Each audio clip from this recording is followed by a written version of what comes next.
Of the many UFO-related events that continue to plague planet Earth, none is more perplexing to experts than the escalating reports of USOs, unidentified submerged objects.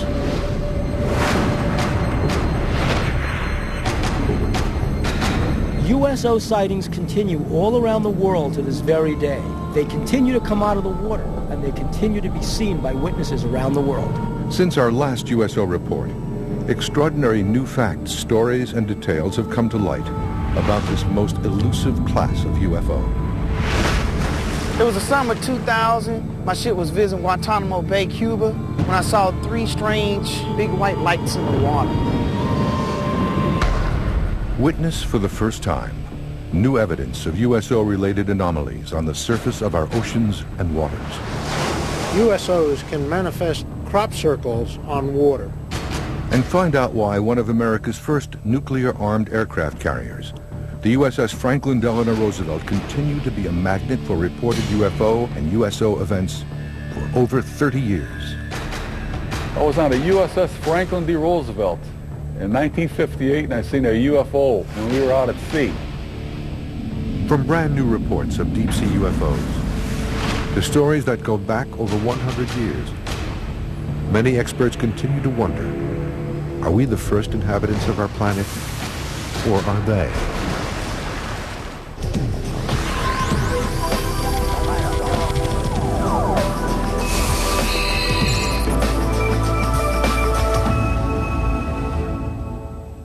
In early 2006, after viewing the History Channel's broadcast of deep-sea UFOs, 36-year-old U.S. Navy Chief Petty Officer Charles Howard was just one person to contact the network with stories and accounts of unusual, frightening, and terrifying unidentified objects in our waters.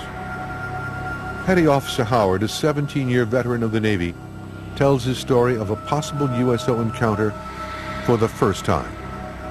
The History Channel was broadcasting a show about UFOs and USOs. I never heard of USOs. I thought that was very interesting because I hadn't experienced. I never shared it with anybody, but I thought it was pretty interesting. In the summer of 2000, Howard's ship, the USS Thorn, was docked off Guantanamo Bay, Cuba, after routine maneuvers. It was kind of late, 10 o'clock, so I was coming back to the ship. I'm walking down the pier. I was pretty tired, so I wanted to get back before everybody, so I could get back and get some sleep. And the pier was pretty long. I was about 30 paces ahead of everybody.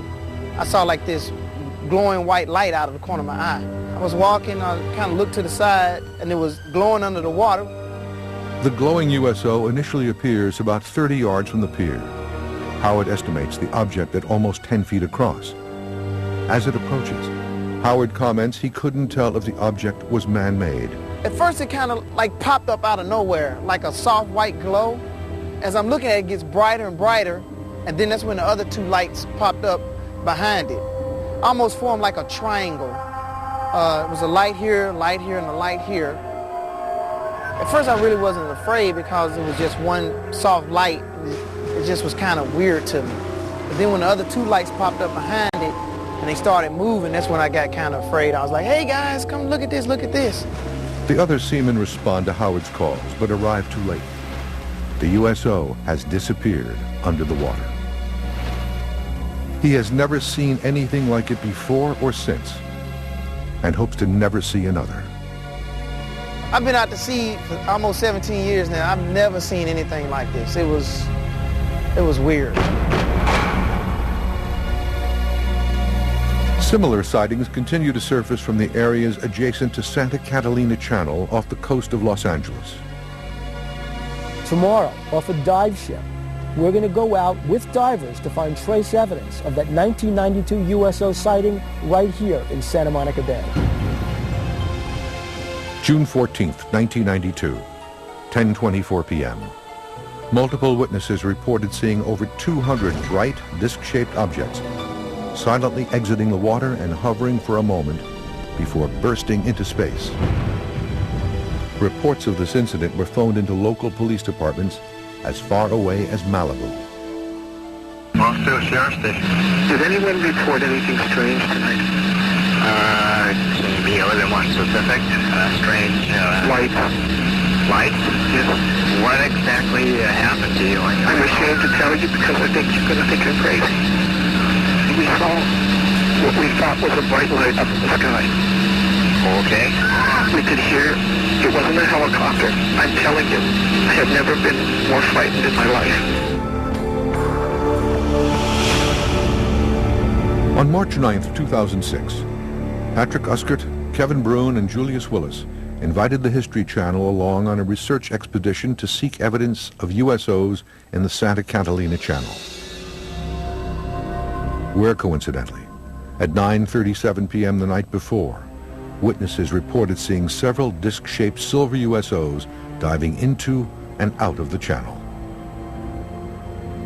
Uskert, Brune, and Willis were joined on this 11-hour quest by UFO researcher and veteran sailor Captain William Burns, and by Preston Dennett, who first reported on this large-scale 1992 USO event in these waters off of Los Angeles in our previous broadcast. So we're all set today, right? You got the Geiger counter? I got all the scientific You equipment have ready all to the go. vials and everything we need? Yep, You got the collection. tanks? I got the tanks, You got I the got the underwater camera. camera? Yeah, Infrared? housing, infrared we have. Yeah. We're all set. Great. Okay, let's go. Their plan is to dive in two areas of the channel. Divers Uskert and Brune will collect samples, and Brune, a PhD and research scientist, will conduct preliminary testing on the ship and further testing later in his lab. Our mission was go down, collect samples, and basically look for any evidence of underwater UFOs. In this largely unexplored area, called the Redondo Trench, detection of USOs has been hampered by its incredible depth, in some places reaching almost 1 mile. Sonar on most ships is incapable of tracking anything this deep. Good morning, folks. Welcome aboard the Pacific Star. I guess we're going to go out to the trench this morning. Trench drops off fast, probably a 60-degree angle. Drops down to, well, my meter goes to 1,400 feet, and I can't find the bottom. We don't want to go too deep because we don't know what's there. Jump, Joe! The ship leaves Redondo Beach, California at 8:37 a.m. It heads due west into the murky waters of the Pacific. The team faces a strong breeze and heavier than normal chop. The only thing that could possibly be worse is if that wind were to pick up. Well, as we get these ground swells rolling through like this, they will stir up the bottom 70, 80 foot down. Have to bump into them down there in order to find anything. At 9:22 a.m., the team catches their first glimpse of something unusual. Look at that! Holy cow! A strange anomaly is witnessed on the surface of the water. Guys, I'm serious. Look at that. The round impression, approximately 15 feet across, vibrates constantly as it is seen to disappear as quickly as it came. Sounds crazy, but there have been a lot of UFO crashes, 40 or 50 at least. So it's entirely possible that there is some type of material down there. There's plenty of places for USOs to hide. That's the trench. The captain orders the anchor down about 2 nautical miles downrange. We're looking for a couple of things. Are there any patterns on the bottom of the water, any trace evidence that remains from the soil? Is there any radioactivity down there? Are there any strange elements? People in this area saw this craft last night. So if that craft was here last night, if that craft left the traces, our guides on the bottom are collecting those traces now and bringing them up to the surface, and we're going to see these traces be tested.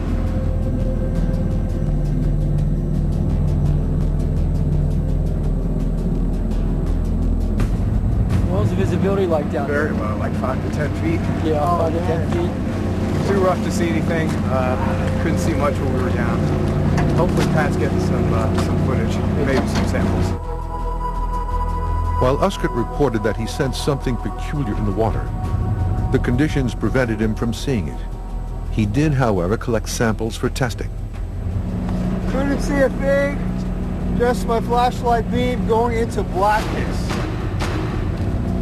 If there is someone who wanted a place to hide, that'd be a pretty nice place to hide. Nice and dark, nice and deep. I didn't feel like I belonged there. I didn't feel like I was supposed to be there. Due to poor visibility at this location, the team moves 4 miles downrange, even further into the channel. We're going to head out to another spot where, again, if you were trying to camouflage yourself, you're probably sitting right here in the best place to be camouflaged. With underwater visibility of less than 15 feet at the first location, the divers prep a more sensitive camera to record evidence in this deeper area. Here's your camera. I already got it in the housing. Okay. I've set it up so it's especially sensitive to low light. If there's anything down there, you're going to see it.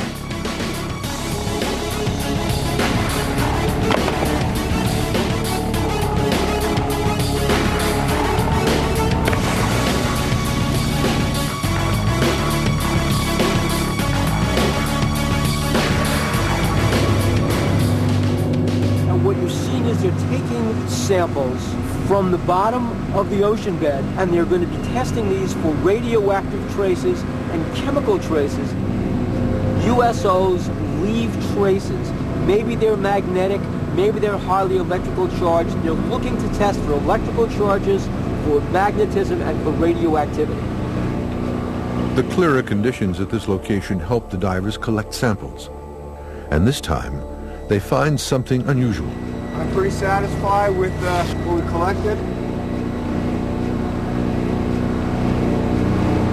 We're gonna check it with the Geiger counter, see if they're reading hot. Great. So just open the lid on these.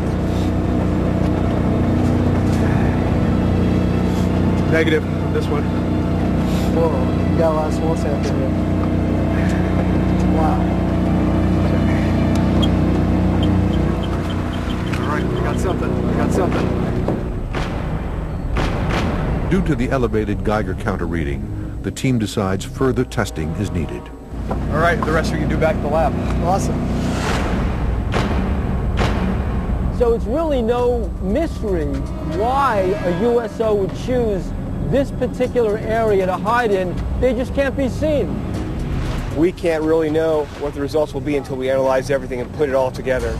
But it's all part of the process. What we try to do is test our hypotheses by setting up very controlled experiments, trying to eliminate variables. And out here, it's very difficult to eliminate all these variables that we deal with. So we're kind of on the level of just observing. And if anything comes up strange or worthy of continuing investigation, then we'll certainly be back out here, I think. Kevin will probably agree with me here, right? There's a good probability that they're down there. If you're going to find anything, you got to look. Further testing on the USO sample proved inconclusive.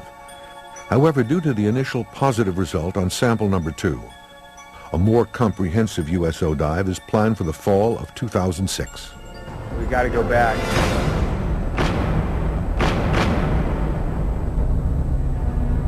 Coming up, we'll open the secret files of one of America's first nuclear-armed aircraft carriers, the USS Franklin D. Roosevelt, to uncover why she continues to be at the heart of the worldwide USO controversy.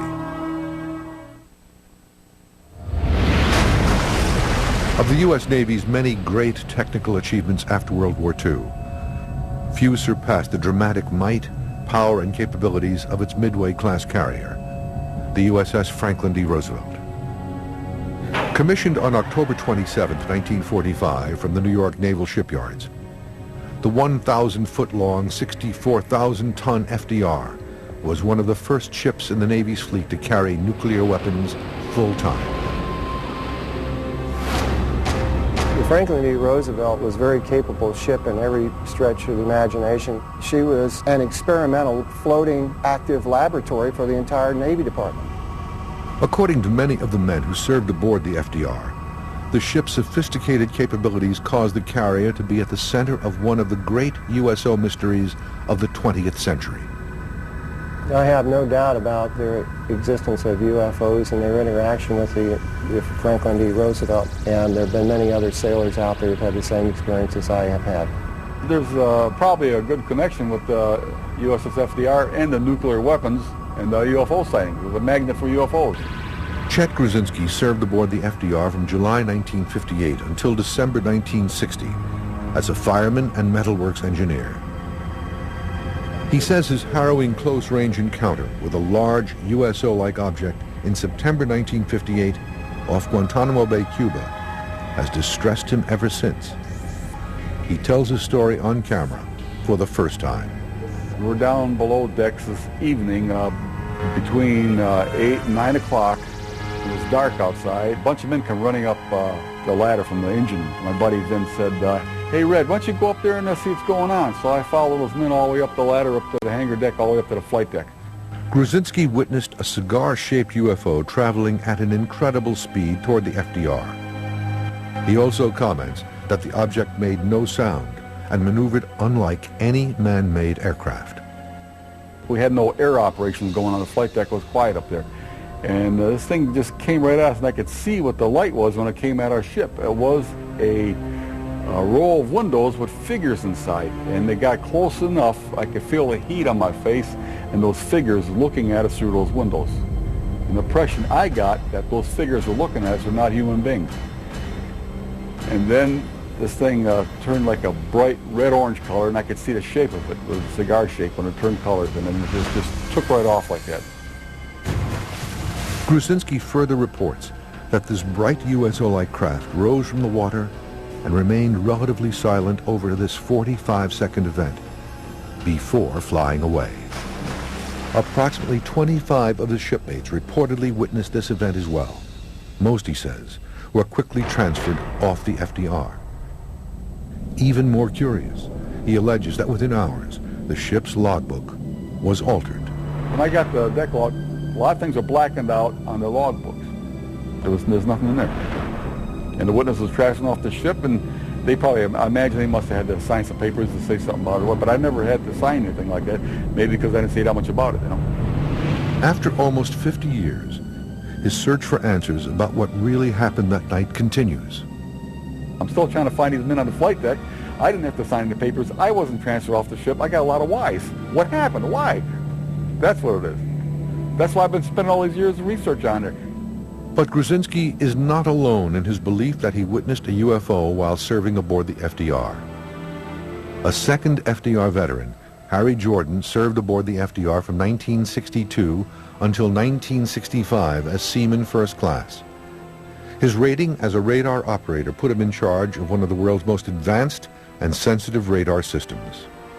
She also had the capability of jamming rockets, intercontinental ballistic missiles, and even break through some of the countermeasures being put upon us by Soviet bloc countries. While on duty in 1963, Jordan says he became part of another significant USO event aboard the ship that has remained secret until now. And the Roosevelt definitely attracted UFOs because of all of the technical equipment and all of the armaments that she had, and also nuclear weapons. Jordan agreed to tell his mysterious and alarming story of possible USO contact for the first time. I do remember the incident and the details of it because it just stays with you when you've gone through this. October 2nd, 1963, off the coast of Sardinia, approximately 2 a.m. Jordan stands watch over his radar monitor.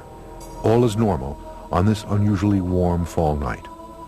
Suddenly and without warning, he says, a contact abruptly appears on his screen, an object 600 miles downrange at an altitude almost impossible for conventional aircraft to reach at the time, 80,000 feet. The first blip came on at the beginning of about 2.5 hours into the watch. It was 600 miles from the ship at 80,000 feet. Then it came into 300 miles at about 35,000 feet, and then it came into about 10 miles at 10 to 15,000 feet from the ship off our port side. I reported it to the watch commander at the time, and he came over, went through the same process and confirmed it, and reported it to the officer of the deck on the bridge. Then the officer of the deck on the bridge woke up the captain after this contact started to move. An object on Jordan's screen begins moving at a speed and on a course that, he believes, would have crushed any man-made aircraft. This thing was covering 10 miles in just a few seconds, and it was traveling about 4,000 miles an hour. It was making right-angled turns, and it was almost like a Z pattern if you took about 4 Zs and lined it across your scope. So I could tell that she was going pretty fast, and then so when she stops, they didn't have any heat signature. Okay? This was highly unusual. After Jordan makes his report, he says the FDR's captain orders the launch of a pair of Phantom II jets to analyze the situation. They went to afterburners and then launched one right after the other. They left the Rosie and headed up on a course of about 012. So then I thought immediately that there might be something new going on here because that wasn't following protocol as far as normal ship operations that I was used to. The Phantom jets, now about 20 miles downrange, still see contact with the object. Jordan reports that the blip on his radar screen continues to dive close to the USS FDR before it disappears in a literal flash. It's being recorded on the view board up on the right-hand side in CIC, and then the contact winked out about 20, 30 seconds after and I could hear one of the pilots say, "What the?" That's all I heard. Moments later, he says, as quickly as it disappeared, the target returns, but now it's bigger and closer. The Phantom II's landed, and then it winked back on again off the port side of the ship, and someone yelled out in CIC, you know, "What the hell is that?" And I bet you had 15 people out there with binoculars looking. 2:32 a.m. In full view of the FDR's crew, the USO reportedly hovers for a moment, several hundred feet from the ship, before disappearing. I saw the Z pattern and it stopped. It winked out and then it was gone. I know what the fingerprints are of the electronics on Soviet aircraft, Korean aircraft, Chinese, MiGs, you name it. If it had been a meteor, it would have burned up in the atmosphere. And I have seen meteors streak across the scope, but it only happens in about 2 or 3 seconds. I mean, it's gone.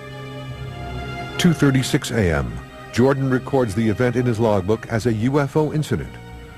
Seconds later, he says his commanding officer bursts in. "Jordan, what did you put in your log?" And I had UFO in there, and I had the contact number at the time. I held it up in front of the commander, and he says, "You can take that out." My commander acknowledged to me in not so many terms that, "Yeah, Jordan, that's what it was, but no, Jordan, nobody else is to know." Period. I had too much respect for him in the Navy to say anything about it for over 20 years. This was an historical moment for the United States Navy, and it was left out of the logs. As astonishing as these mysterious first-hand encounters aboard the FDR might be, they are far from the only ones. During her unusually brief 32-year commission, the FDR will host at least a half-dozen similar events. The FDR seemed to have been attractive to USOs. She certainly saw a lot of them. Coming up, the 1952 NATO mission Operation Mainbrace is rocked by continuous UFO and USO reports. The lead ship, the USS FDR. Wallace Litwin took photos of the flying disc going over the USS FDR in Operation Mainbrace. I've interviewed 3 people separately who have been on the FDR where large UFOs have been seen over the ship, observing it, making its presence known, and at times interfering with what appears to be some of the electronics on the ship. The Franklin Delano Roosevelt was the first aircraft carrier to carry nuclear weapons, and UFOs seem to be drawn to anything that's nuclear related. The first instance of this occurring was in the North Sea off England on NATO operations. September 1952. NATO initiates Operation Mainbrace, the first cooperative multilateral maneuvers since the war. The FDR was part of a NATO fleet exercise off Denmark called Operation Mainbrace. The FDR and the RAF and British aircraft carriers were witnesses to one of the most incredible multiple USO sightings in history. The Ministry of Defense in the UK actually wrote it up as a USO sighting. The exercise involves 200 ships, 1,000 planes, and over 80,000 men from its member nations in the waters near Denmark. As one of the largest and most advanced ships of the time, the USS FDR leads the way. She was part of a task force that was sealing off the Russian submarine access through the North Sea into the Atlantic. Extremely important because what if there had been a USO base underneath the North Sea in that area north of Europe? We were surveilling them, they were surveilling us. September 13th, 1952. The Danish destroyer Willemoes is in the Baltic Sea north of Bornholm Island. Lieutenant Commander Schmidt-Jensen and several crew members reportedly see a luminous triangular-shaped object moving at high speeds above the water, in close proximity to the main fleet. The bluish object travels westward, then suddenly turns southeast, directly toward the FDR. Over the next week, there are several more sightings, stretching from Denmark back to the Air Operations Command bases in Scotland. September 20th, 1952, 7:30 p.m. 3 Danish officers reportedly observe a shiny disc-shaped object rise from the water and pass over them, again headed toward the NATO fleet and the FDR. The fast-moving metallic UFO heads east and disappears into the cloud layer. September 21st, 1952. Less than 24 hours later, 6 British pilots above the North Sea spot a shiny spherical object rising from the water and stealthily approach the fleet's location. They reportedly give chase, but the swift-moving object evades their pursuit. FDR veteran Jordan says that he spoke to a witness over 40 years ago. They had a sonar contact from 3 or 4 destroyers, and they couldn't figure out what the hell it was because it was moving with them, and the damn thing was like a quarter mile wide, and it came up out of the water, and when it did, it dinged one of the ships, and that was later reported as a collision between 2 destroyers. And he says that's not what happened, because he went up and he said this damn thing came up out of the water and flew up. According to reports, all of these sightings share a similar eerie trait. The witnesses uniformly feel that these USO objects, whatever they might be, are actually observing the naval exercises at close range. After Operation Mainbrace, there were so many sailors who saw the objects and airmen from the RAF that saw the objects. This wasn't just 1 or 2 people. These were crew members on the USS FDR. So this is one of those very famous multiple sightings where everybody saw these objects.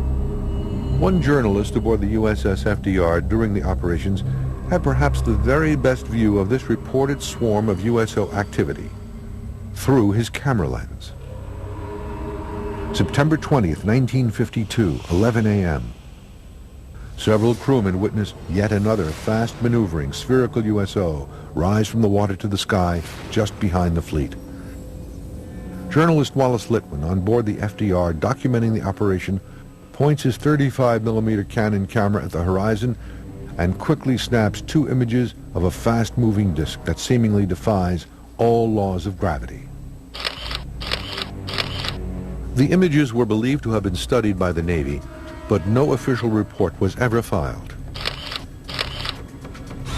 Wallace Litwin took photos of the flying disc going over the USS FDR in Operation Mainbrace. And I got copies of his photographs there. It shows the object going over the ship, and you see the ship's superstructure and part of a wing of an airplane. Just like a bright light going over a ship with the photos show, but they said it was like a disc light, some of the witnesses. USO sightings aboard the USS FDR during Operation Mainbrace were not exclusive to enlisted men and non-coms. Some believe that General Dwight Eisenhower may have even witnessed similar objects as a guest aboard the FDR. I have heard reports that Eisenhower was on the FDR when one of these sightings occurred. The people who are the serious witnesses to operations and events have been afraid to come forward, both because they've been threatened, they're also afraid of being ridiculed. According to experts, many documents involving Mainbrace remain classified. However, others have been released. Is there a motive for officials to keep 50-year-old events secret? The military, in fact, the militaries of all first world nations treat these things as threats. They say the fact that they can penetrate airspace, they can go into highly secure areas, they can outfly our fastest jets. Does that mean they're hostile? Although many FDR veterans and researchers suspect that the ship's advanced capabilities may have made her a target for otherworldly attention, some wonder, could all of this reported activity actually serve as proof? I have spoken with people over the years since my Roosevelt experience and that one, and have seen the evidence firsthand. To those who have not had those experiences, you cannot know what you've yet to experience, and hopefully you'll believe that they are out there. Coming up, the architect of modern USO research, Ivan T. Sanderson's controversial discoveries and extraordinary USO cases. And later from Australia, two disc-like objects are witnessed leaving an impression on the surface of the water. Now, Ivan Sanderson, explorer, taking you into adventure. USOs in general are unidentified submerged objects. USOs have been in history for a long, long time, and an associate and friend of mine, Ivan T. Sanderson, did a study of them long ago. They are there all the time. They're in the data. They're a part of the phenomena. Even more frightening than extraterrestrials is what Ivan T. Sanderson said when he wrote the book Invisible Residents. They're not extraterrestrials. They're already here. To this day, the pioneering USO research by zoologist and former British spy Ivan T. Sanderson continues to astound and frighten experts and buffs alike. His controversial 1970 book, Invisible Residents, forever opened the world's eyes and ears to the murky realm of unidentified submerged objects. Sanderson proposes two primary theories about USOs in Invisible Residents. The first is that USOs are in fact here and have either evolved along with the Earth or have come from space and made a home in our oceans long ago. When you talk about underwater UFOs, you have to remember that 3/4 of the Earth's surface is covered with water. And UFOs are seen pretty much all over the Earth, in every country. So it's not at all surprising that they're using the oceans, because we haven't even fully explored the oceans ourselves. Sanderson's USO theories lead to a stark prospect. If over 50% of UFO reports occur on or above water, as he reports, are over 50% of these UFOs in fact USOs? You know, UFOs are not just being seen over land. Ivan T. Sanderson said that 50% of all UFOs were actually being seen over bodies of water. Do USOs mean that living underneath the surface of planet Earth is a whole civilization of creatures, entities, aliens, for whom Earth is home, just as it's home for us on the surface? And these were residents who've been here for millions of years, probably before life evolved on the surface of the planet. As evidence of his second theory, Sanderson says there are several crucial points across the Earth, together forming an unseen invisible map, triangles that he refers to as vile vortices.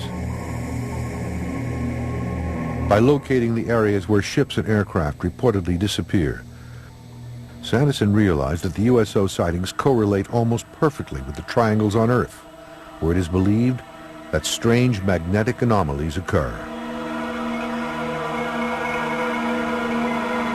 He wondered if some of these unusual spaces, whether they were called triangles or, you know, vortices or whatever, might have unusual animals, might have USOs coming in and out of them. Sanderson's vortices theory has a terrible dark side as well.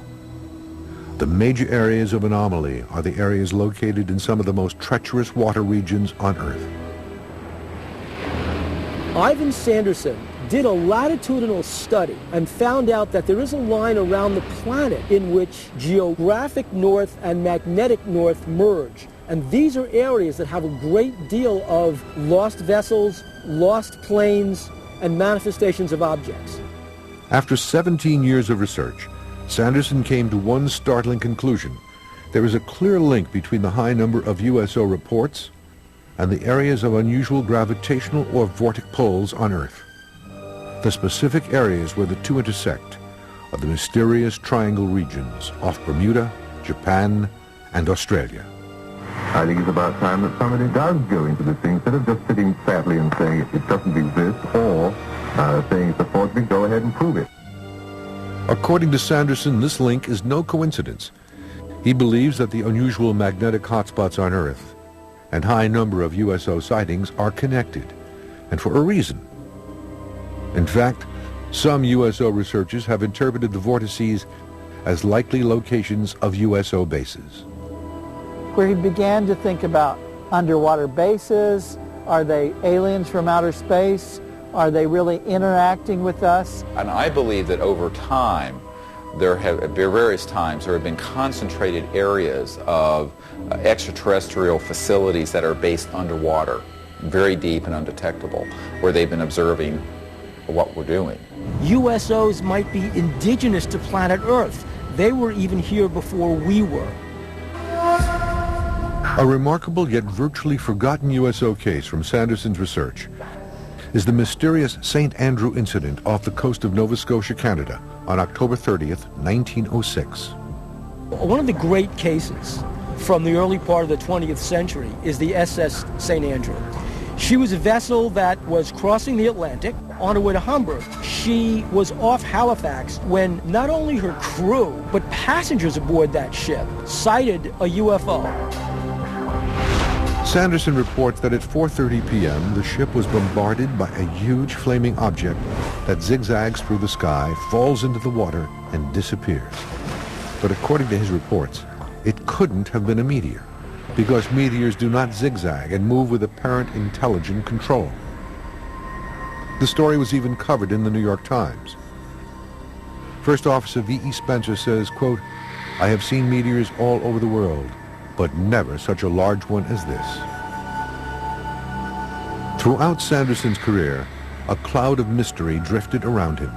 Sanderson was a part of the British intelligence service, but what we're really cloudy about is a lot of his friends were in the OSS, which was the precursor to the CIA, and then, as we can tell from some of his books, Sanderson had a direct connection to the Office of Navy Intelligence and was getting information from them. Until his death in 1973, Sanderson traversed the globe in search of underwater submerged objects. Today, some USO experts believe his research was provided to him by highly placed government sources. Many of us wonder, was Sanderson still in the intelligence services? Was he still going on some of his expeditions, some of his explorations, and using part of what he was doing to feed back to his old friends in intelligence services, but also getting new information for his books from them too? At the end of his life, weakened by cancer, Sanderson fell victim to friends and enemies alike who coveted his research. A lot of people would back their station wagon up to his bunkhouse and said they were going to borrow files and never brought them back. Speculation continues in various circles about whether secret government operatives removed Sanderson's files, thereby destroying the best cache of deep-sea UFO evidence ever collected. In the beginning, Ivan Sanderson was thinking about USOs as creatures that were in the air, that came into water. Towards the end of his career, he also had to engage in thinking about them as possibly intelligent craft from outer space. Coming up, an eyewitness report of two massive disc-like objects emerging from an Australian lagoon and leaving evidence in its wake.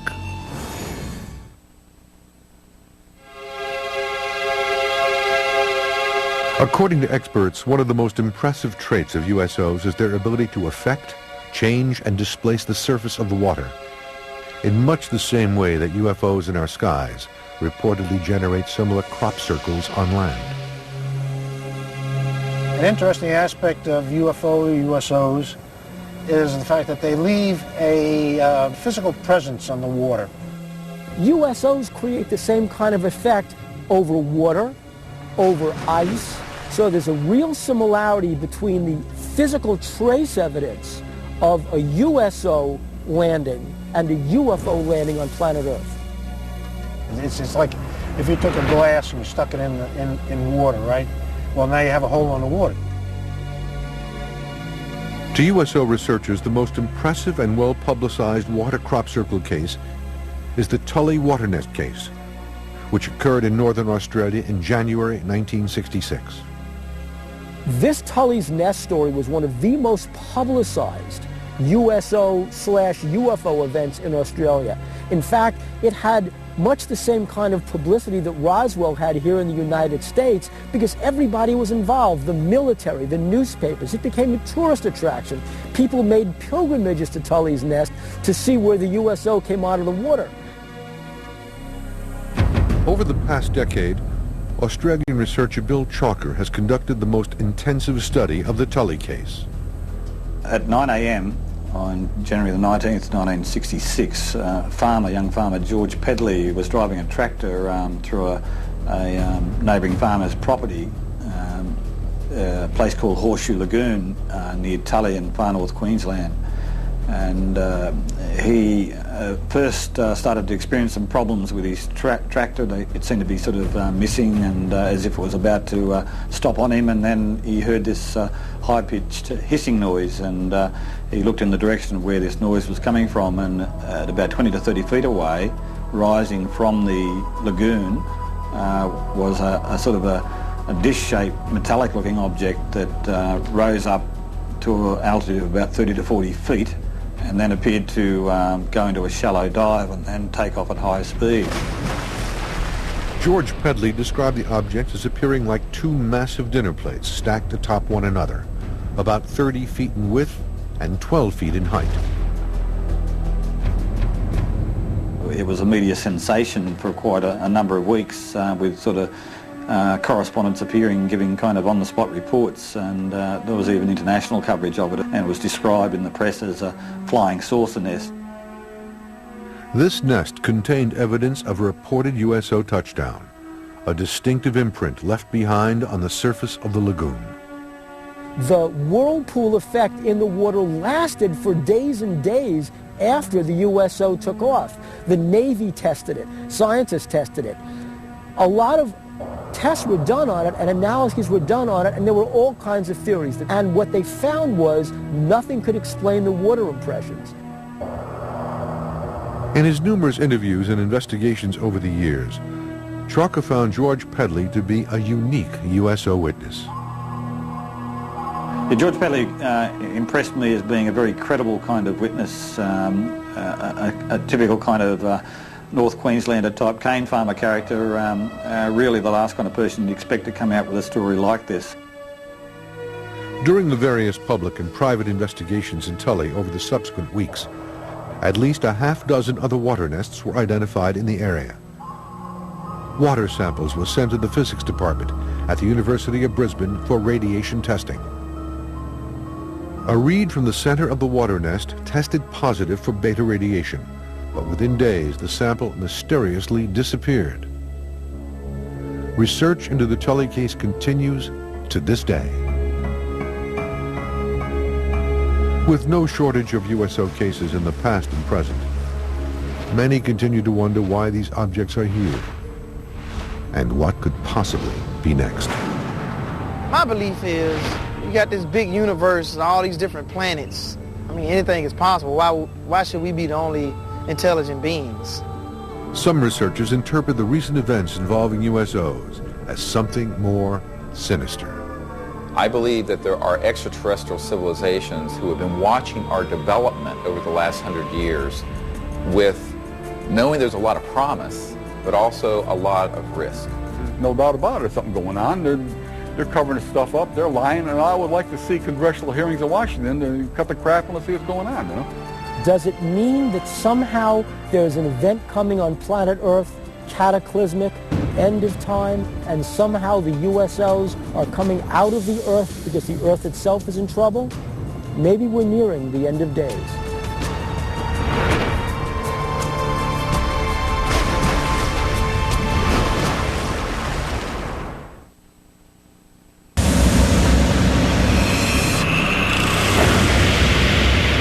I don't think this has been used for centuries.